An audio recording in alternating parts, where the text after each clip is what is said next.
Hi there, this is Sarah Burgess and welcome to 1080's Career Insights. Apologies for those of you that were here a few minutes ago. We had a bit of a technical issue, but hopefully you can see us now. So we're here today to talk about changing sectors when you're job hunting. So I am joined by Liz Oseland, who is a 1080 career coach and has been here several times before. So welcome back, Liz. Thank you. Mark James, who works for Department for Work and Pensions and used to be my boss about 20 years ago. So he is joining us to talk about his experience. So hi, Mark. Thank you for joining.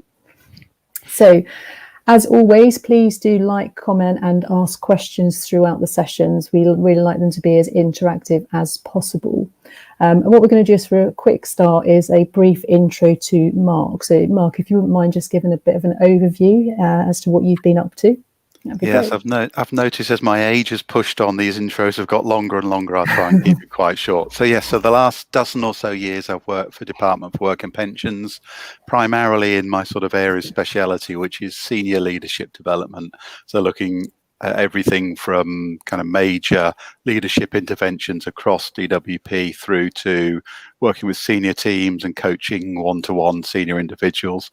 But before that, I spent 15 years at Prudential, partly as a very poor pensions administrator, and then moved across to HR to start what used to be called then management development. Then I did a little bit of independent consultancy work after that, and then joined BP. So I've worked in financial sector and then into the energy sector. A little bit of FatFace. So I spent about a year at FatFace before then moving to DWP. Excellent, thank you. So I can see we have got people watching. Paul says, afternoon all, good to see you, Mark. So Liz, do you want to do a bit of a brief intro as to you as well? Yeah, thanks, Sarah. So I'm a 1080 career coach and trainer and facilitator. I'm also freelance, so working with as an associate with other small, medium enterprises, delivering leadership, innovation, training and coaching. A bit like Mark, though, I have a bit of a varied background. So I started off working at Cardiff University, so higher education sector, and then moved into being a partnership manager for a number of years. One was coordinating 24 public sector organisations to do with countryside and recreation issues, and then moved into the voluntary sector, so as a partnership manager for 6 disabilities. Even before that, old school, what was then British Steel, now Tata Steel, so big corporate, and then moved into SME, so the small, medium enterprises. And I suppose that eclectic mix has helped me to where I'm at now, in the sense of consulting and working with a lot of different organisations and industries around the world. Brilliant, thank you. So as you can see and hear, both Mark and Liz have got so much experience with people changing sectors, which is why we had such a good run through yesterday talking about the different things that you can try when you're looking to do that. So initially the subject was purely about public sector roles, because I know I've certainly had lots of clients that struggle when they get the application forms and things like that, which is why I invited Mark initially. But it's going to be a little bit broader with that really, and just changing roles in general. But we will start with public sector questions. So Mark, this will be for you to start with. So public sector roles, where is the best place to look for those kind of roles as they get advertised? Well, there's a couple of bits here as we were picking up yesterday. So the first thing is, if you see adverts on gov.uk on civil service jobs, the good news is that those are genuine jobs. It's probably the best way to look at accessing the civil service. But I think what we were picking up yesterday is just having a bit of an understanding. When we talk about public sector, it covers such a wide range of different things. So if we look at where I am, DWP, we're pushing on, after COVID and the increase in universal credit, we're pushing on 100,000 people in DWP. But I've got friends and colleagues that work at some of the arm's length agencies like Valuations Office and things like that. So it covers a whole range of things. So the public sector does give you a significant opportunity, if you like, to look at the sorts of organisations and the sorts of things that you're interested in. So I think civil service jobs is the place to start, but do look as well, if you're interested, for instance, in board level stuff, do look in the papers for non-execs. All of those sorts of things will be open to you as well. Excellent, thank you. And Liz, have you got anything to add to that? Yeah, I think again we touched on it in our discussion yesterday, but I think networking across any sector is a good place to start, just to get a feel for, well, where are certain organisations at. And also, like corporates, a lot of the public sectors will do a specific recruitment drive at a different time. So, for example, one might do September for graduates looking for particular roles. But also, surprisingly, they're also looking for people with experience who are looking for that career change. And it might be that you're just looking at the wrong time because they only do it at certain points during the year. So it's maybe reaching out or asking people within those organisations directly, are the set times that you do those recruitment drives. Yeah, brilliant. And I think you mentioned a particular name for your campaigns, didn't you, Mark, yesterday? I might imagine it. Yes, so we talk, as ever, every organisation, every part, every sector seems to have its own. We often talk about brigaded campaigns. So, for instance, in DWP, or even sometimes across the civil service, we might be looking for particular roles and a particular type of grade. So we might gather together and look to see if we can't do that and share the workload in terms of sifting and interviewing and those sorts of things, and then gives us a better chance probably of finding the right fit for the right roles.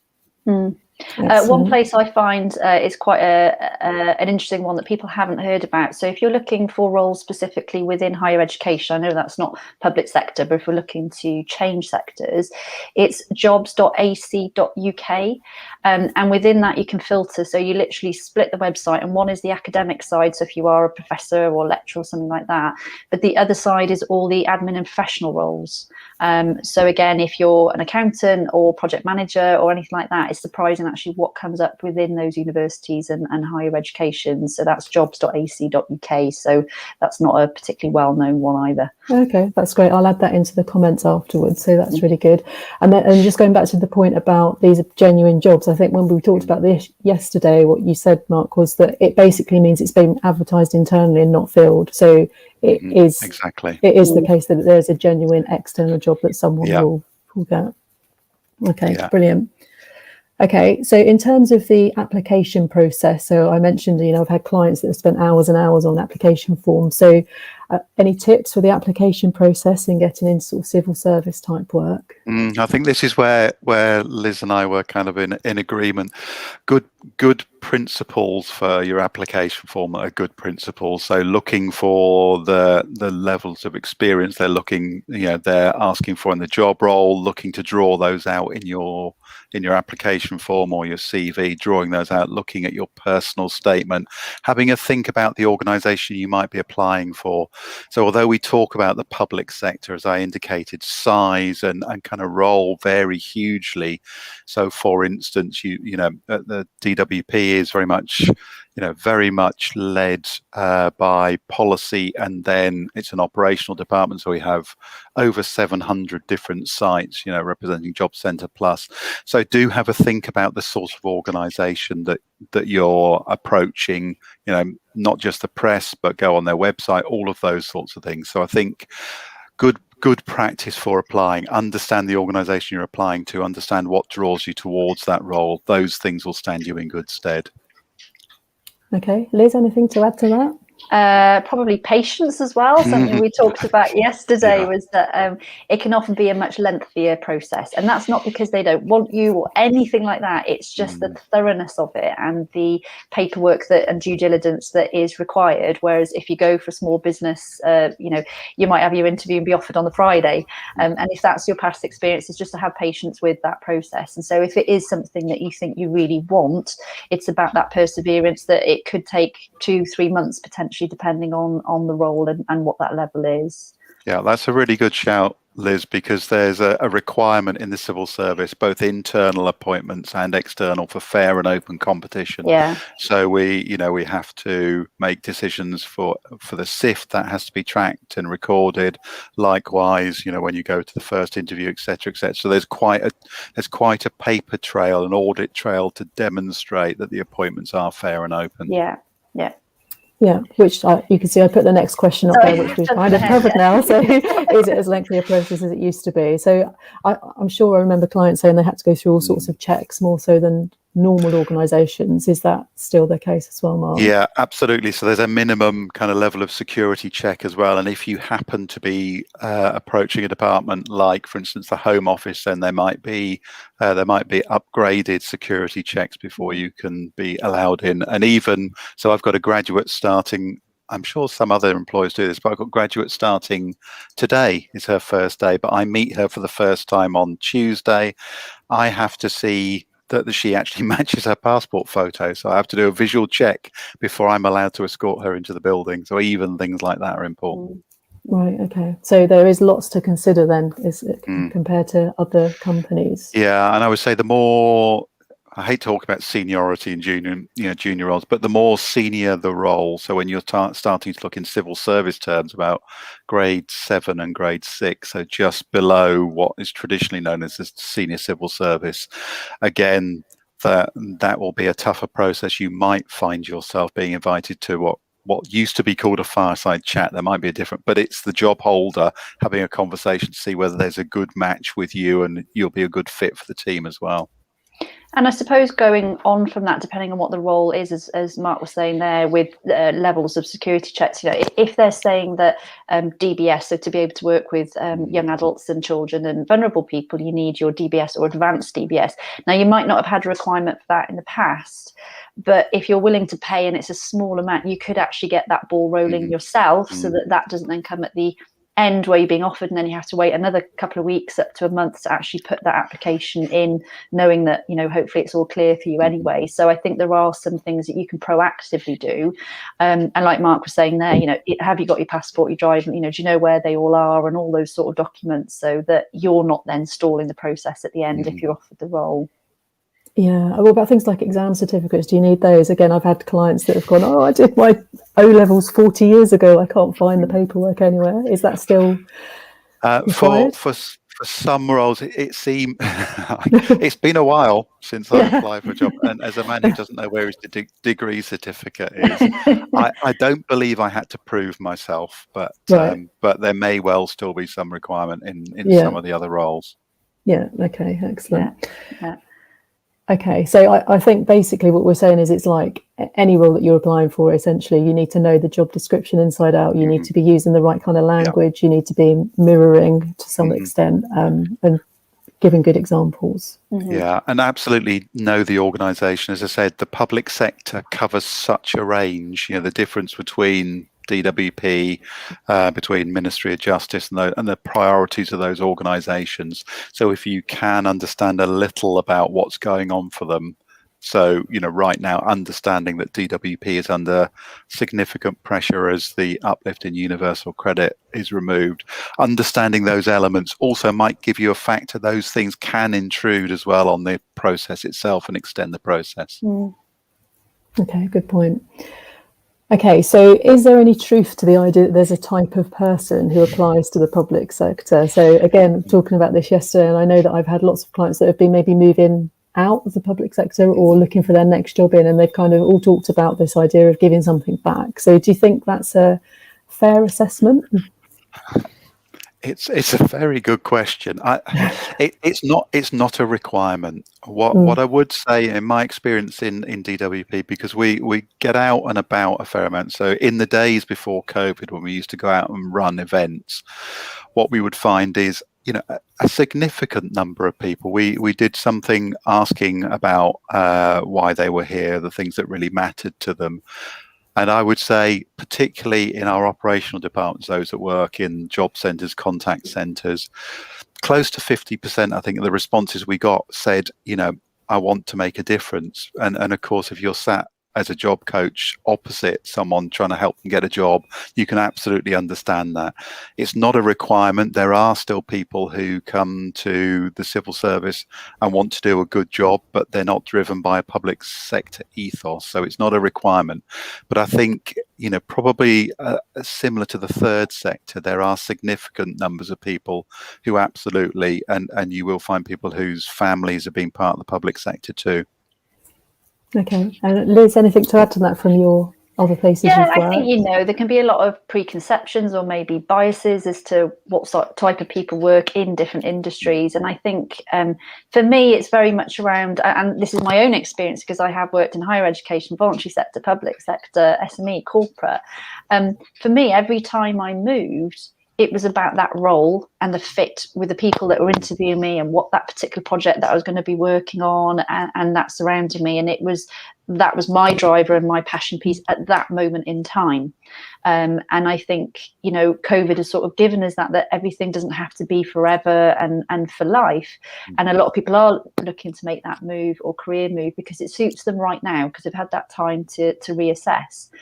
But like with everything, if that cultural fit isn't there, if you decide actually this isn't for me, then you have choices, and you decide what you want to do with that. So I think, it is about matching those strengths and the talents and what your values are, and is that fit there? And really, the industry is irrelevant what sector. Yeah, I would say the other thing to bear in mind, particularly for senior roles, you're likely to bump up against policy in many departments, again, in the civil service. So if you are the sort of person who finds it difficult to bite your tongue and express a view on politics, you may find that it is an important factor. I joke about it, but it is an important factor. Our role is to implement policy and guide ministers and advise ministers, but in the end they make the decisions. So for relatively senior roles, you may well find yourself bumping up against ministers and giving advice, but implementing things that you don't necessarily agree with. So it is a factor. The other thing is that I guess it's no different to being in the private sector and, being an organisation that's taken over. Things can about turn pretty sharply as well as governments change. So those are interesting factors and do make the job interesting and, stretching, but it is something to think about. That's a really good point, actually. I hadn't thought about that, Mark. And I think you quite often get questions at interview which says something like, can you tell us about a time you've had to implement something you disagreed with? So that's going to be highly relevant, isn't it? You might get questions like that, I guess. Yeah, absolutely. And even if you're not dealing with ministers, you absolutely, we will have people on the telephones, right now who have to advise people about sanctions on their benefits or the reduction in, the uplift for universal credit. Those are challenging conversations, in some cases, and it's about being caring and applying the policy, but at the same time, it's often not our decision. So those are interesting factors. Great. And also, I'm generalising here a little bit as well, but for a lot of public sector roles as well, and to a certain degree, academic and higher education, often the job bands are quite structured. So, for example, there will be a role title with a band A, band B, and you know very clearly what your salary expectations are, 20 to 25 for band A, and then you can only move up if you go for promotion or sideways move or whatever that's going to be. So if you like that structure and knowing from year on year that incrementally you could go up and then see what else is on opportunity compared to, say, for example, an SME where it's very fluid. You might not know from left to right what salaries people are on or what your opportunities are. I think if we're talking about a type of person, then that might suit somebody who prefers that structure a little bit more. But that would be my only comment on type of person. Other than that, is that values fit. Excellent. And I think just to go back to what you said to start with, so you don't have to be a type of person, but I guess if you are, or if that's the impression you're trying to give, you need to have examples. So it's no good just saying, I want to give something back. You need to come up with some examples of how that might be in relation to the job you're going for. Absolutely. Okay, brilliant. Okay, so sort of leading on from that, Mark, I saw the values that are shown in diagram form on your email signature. So is that something that would be useful for people to prepare for an interview, so sort of knowing the values of the organisation? Yeah, absolutely. And actually, it's my team of 4 that have uncovered those values and then created the statements and rolled them out. So that's our current piece of work. Absolutely, it is. It taps in a little bit to that thing about understanding the purpose of the organisation, understanding a bit about it. And again, it probably it does apply, doesn't it, public and private sector, understanding a little bit about the organisation, but those bits of investigation, I guess it's where LinkedIn comes in as well. Are there connections in DWP where you can get an honest view about the organisation? You know, they could talk to you a little bit about the values, how do they show up for the organisation itself. So I think all of those little bits, and I've touched on it just now, the advantage of the public sector is it's often in the press. So reading a little bit about what's going on, you know, I'm sure it's a very interesting place right now in the Home Office, you know, with the applications from Afghanistan. So understanding that, it also gives you a bit of an insight. Often, you know, in the public sector in particular, Home Office, DWP, MOJ, Ministry of Justice, sorry, that there is this kind of twin track. So policy that's been devised by ministers and supported by the civil service, but then the operational element of putting that into practice. So understanding bits about what's going on in universal credit or what's going on in the court services, all of those will show you have taken the time to understand what might be going on for the organisation. And better still, when you get asked that cracking question at the end, have you got any questions for us? Being able to ask an intelligent question about, tell me a bit more about the Afghan, you know, applications to stay. What does that mean for you as an organisation? How is it feeling in the organisation? Those things obviously show that you really have done your research. Excellent. Anything to add to that? I think it's touching on what Mark mentioned earlier about how the public sector is so huge. You can go from, you know, the NHS to defence to Department of Work, you know, and the list goes on and on and on. So I think that whole values thing, that if the public sector for whatever reason is something you want to get into, it is so vast. You can properly match that with what your interests are, your passions are, that role would be easy for you. Because like Sean was saying, that Mark was saying there, that if you're you know, interested in, say, Afghanistan world issues and things like that, then align yourself with that department that will be dealing with those issues. Brilliant, thank you. I've just seen a message come through from Catherine, so I'm hoping that Catherine's going to be on next week to talk about interviewing as a candidate. So thank you, Catherine. So I'm glowing. It's a few days in Cornwall.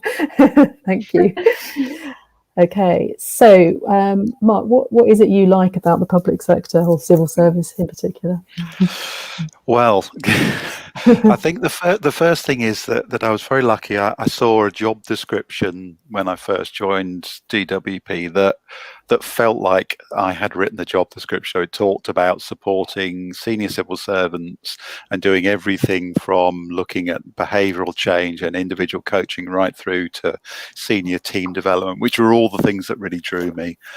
But what I've found having got there is two things. One, you know, I'm lucky I've landed in a department where it feels like a good fit. But there have been times, honestly, when leadership has not felt, you know, which is my gig, has not felt like necessarily the priority for the organisation. But because it's so big, we have always found, you know, directors, deputy directors who are interested in the work we do. So there is always space to operate and do good work, even when it doesn't feel necessarily as if other people see it as important as you. So that's one thing. I think the other thing is that there's a mythology. I think there's an element of truth to, you know, this wouldn't happen in the private sector and those sorts of things, but the opportunities are huge. Who wouldn't want to be involved in resolving the IT system for, you know, an organisation with 22 million customers, which is DWP? So who wouldn't want those opportunities? Who wouldn't we? You know, I know a 24-year-old who is leading over 1,000 people in one area of the country, you know, paying claims, getting people into jobs. So those opportunities are there. And the other thing that we were talking about yesterday, myself, Liz and Sarah, is once you get into the civil service, what you realise is it's not just opportunities in the department you've landed in, but you start to see how many different roles and different departments there are and different sizes and different things that might draw your attention. So those opportunities open up again.